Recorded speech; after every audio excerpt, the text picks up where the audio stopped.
तो last episode में हम लोगों ने देखा था कि क्वांग शेंग चूकिंग से मुकाबला करने के लिए एक पवेलियन में जाता है, जहां से वो 2 स्क्रोल्स उठा लेता है और वहां से बाहर निकलते वक्त छू यान उससे टकरा जाता है और उससे वो स्क्रोल छीनना चाहता था, जिस पर क्वांग शेंग उसकी जम के धुलाई करता है और फिर वहां से सीधा अपने घर आता है और अपनी कल्टीवेशन स्टार्ट करते हुए अपने हाथों में मौजूद उस रूट को जैसे ही एक्टिवेट करता है तो हम देखते हैं उसके पीछे वही स्पिरिचुअल ट्री आ जाता है, जिससे वो पोर्टल अपने आप ही एक्टिवेट हो जाता है और देखते ही देखते वो क्वांग शेंग की एनर्जी से कनेक्ट होते ही वो उसे अपने अंदर खींच लेता है, जिसके बाद क्वांग शेंग दोबारा से अपने सीक्रेट स्पेस में आ पहुंचता है और वो 2 स्क्रोल्स अपनी बॉडी से बाहर निकालकर सीधा उस बड़े से पत्थर के अंदर भेज देता है, जिसके बाद हम देखते हैं कि उन दोनों ही स्क्रोल्स की एनर्जी बाहर निकलकर क्वांग शेंग के चारों तरफ आ जाती है। उन दोनों एनर्जीज को देखकर क्वांग शेंग कहता है कि इन दोनों का स्ट्रक्चर तो बिल्कुल मेरे 6 स्टार रियलम के साथ मैच कर रहा है। सच में जाने अनजाने में मुझे एक बहुत ही अच्छा ट्रेजर मिल गया है।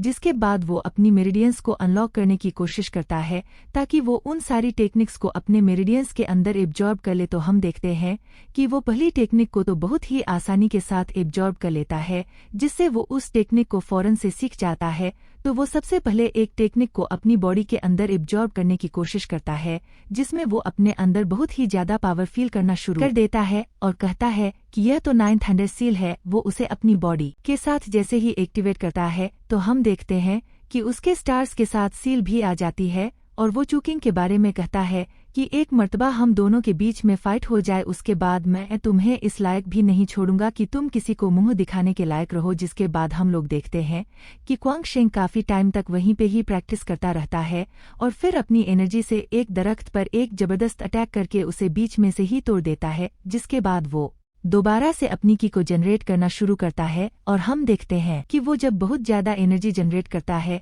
तो उससे एक और जबरदस्त ब्लास्ट करता है, जिसके साथ ये सीन यहीं पे कट होता है। अगले सीन में हम देखते हैं कि 3 महीने का टाइम पूरा हो चुका है और अब वक्त आ गया है कि चू किंग और क्वांग शेंग के बीच में फाइट हो और उसके लिए सारे ही चू फैमिली के मेंबर्स इकट्ठा होना शुरू हो जाते हैं और हमें दिखाया जाता है कि वहां पे क्वांग शेंग अपनी सिस्टर और युआन के साथ आ जाता है, जिसे देखते ही वहां मौजूद कुछ लोग कहते हैं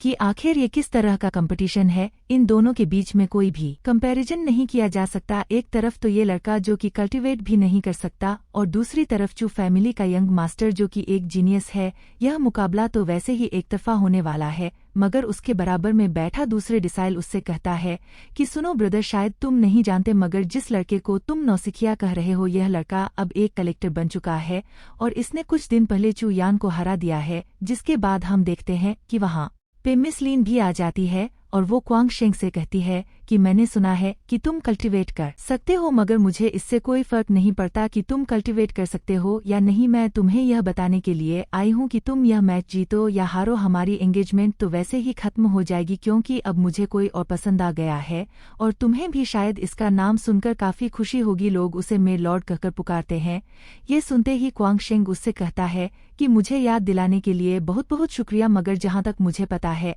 मैं हुआंग जून को काफी अच्छे से जानता हूँ, वो लड़कियों में जरा भी इंटरेस्टेड नहीं है और तुम हारे जैसी लड़की को तो वो घास भी नहीं डालता। ये सुनकर मिसलिन गुस्से में कहती है कि तुम्हें जितना शो ऑफ करना है कर लो, क्योंकि इस मैच के बाद तुम्हारी ऐसी हालत ही नहीं होगी कि तुम कोई शो ऑफ कर पाओ। ये कहते ही वो गुस्से में वहां से चली जाती है और फिर क्वांग शेंग कहता है कि इस मैच के बाद तो तुम्हारी भी अकड़ निकल जाएगी। चू फैमिली के सारे ही मास्टर्स वहां पे पहुंच चुके थे और फिर आखिर में उनका ग्रेट एल्डर भी वहां पे आ जाता है, जो कि आते ही सबको वहां पर बैठने के लिए कहता है। सब लोग बिल्कुल रिलैक्स होकर बैठे हुए थे और ग्रेट एल्डर क्वांग शेंग की तरफ देखता है और हल्का सा मुस्कुरा देता है। उसे पता नहीं था कि क्वांग शेंग अब काफी पावरफुल बन चुका है, वो उसे काफी हल्के में ले रहा था। इतने में मिस युवान कहती है कि आखिर ये 3 लोग एक साथ यहाँ पे क्या कर रहे हैं। तो सिस्टर देखती है कि चू किंग अपने साथ 2 और डिसाइल्स को लेकर वहां पे आया हुआ है और ये तीनों ही अपनी फैमिली के 3 यंग टैलेंटेड लड़के हैं,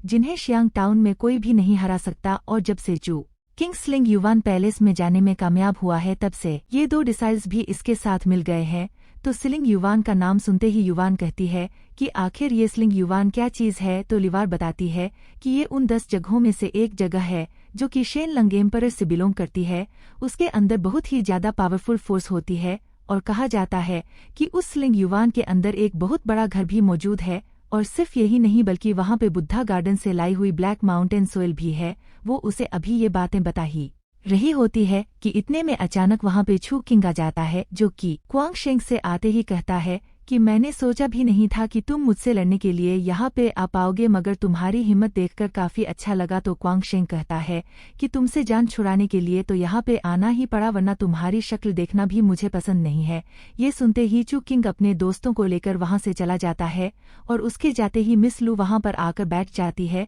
और क्वांग शेंग से कहती है कि जरा संभल कर रहना। तो क्वांग शेंग कहता है कि तुम यहाँ पे क्या कर रही हो। तो मिस लू कहती है कि क्यों, क्या मैं कहीं जा नहीं सकती, मैं तो बस तुम्हें यह बताने के लिए आई हूँ कि कोई तुम्हारे साथ इस खेल में चीटिंग करने वाला है। जिस पर क्वांग कहता है कि मैंने सोचा नहीं था कि तुम्हें मेरी इतनी परवाह होगी। तो मिस लू कहती है तुम सिर्फ अपने मैच पर ध्यान दो। और इतने में अचानक वहाँ पे एक बंदा आता है जो कि मिस लू से कहता है कि आपको सेकंड यंग मास्टर चू यान ने बुलवाया है, प्लीज आप हमारे साथ चलिए। तो चू यान का नाम सुनते ही मिस लू थोड़ा सा परेशान हो जाती है कि आखिर इस लड़के ने मुझे क्यों बुलाया है। और फिर क्वांग शेंग उससे कहता है कि तुम जरा संभल कर रहना, ये चू यान एक नंबर का घटिया आदमी है, हो सकता है कि ये तुम्हारे साथ मिसबिहेव करें। तो मिस लू उसकी तरफ पलट कर देखती है और कहती है कि अच्छा तुम्हें मेरी कब से इतनी परवाह होने लगी। ये कहने के बाद वो वहाँ से चली जाती है और फिर चू फैमिली का लीडर सबके सामने आकर कहता है कि आज हमारी चू फैमिली के 2 यंग मास्टर्स एक दूसरे के साथ मुकाबला करने वाले हैं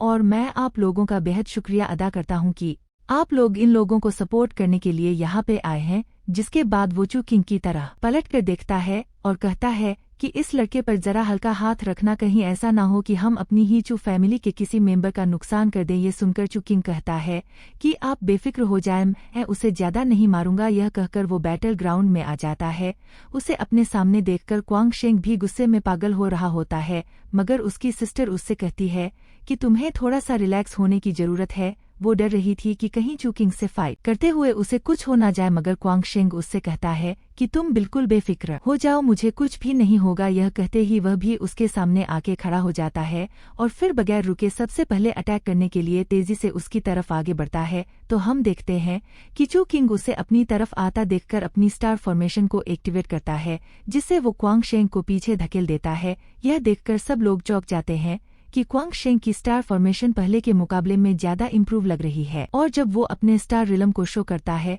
तो सब लोग चौंक जाते हैं कि वो अब 6 रिलम के भी बिल्कुल पीक पे है, यानी कि वो बहुत जल्द 7 रिलम में आ जाएगा। वहाँ मौजूद एक और बंदा कहता है कि ये लड़का तो सच में हमारे सेक्टर का प्राउड है और इसे हराना तकरीबन नामुमकिन है। और दूसरी तरफ हमें दिखाया जाता है क्वांग शेंग को, वो भी अपनी स्टार फॉर्मेशन को एक्टिवेट करता है, जिस पर सब लोग काफी ज्यादा हैरान होते हैं क्योंकि उन लोगों को मालूम ही नहीं था कि क्वांग शेंग अब डायरेक्टली 6 रिलम में आ चुका है। और फिर वो चू किंग से कहता है कि तुम्हें क्या लगा कि तुम अकेले ही 6 स्टार वाले बंदे हो, मैं तुम्हें दिखाता हूँ। ये कहने के साथ वो अपनी 6 स्टार रियलेम पावर को शो करता है, जिस पर चू किंग को भी झटका सा लगता है और वो कहता है कि ये अचानक से 6 रियलेम में कैसे आ गया। जरूर इस लड़के के हाथ में कोई ना कोई ट्रेजर लगा है, जिसकी वजह से यह सिर्फ 9 महीने में ही खुद को इतना ज्यादा स्ट्रांग बना गया है। मुझे कुछ भी करके इससे वो ट्रेजर छीना ही होगा। यह कहने के बाद वो दोनों ही लड़ने के लिए बिल्कुल तैयार होकर खड़े हो जाते हैं। चू किंग लूशफ टेक्निक का इस्तेमाल करता है, जिससे वो जमीन को चीरते हुए सीधा क्वांग शेंग को घेर लेता है।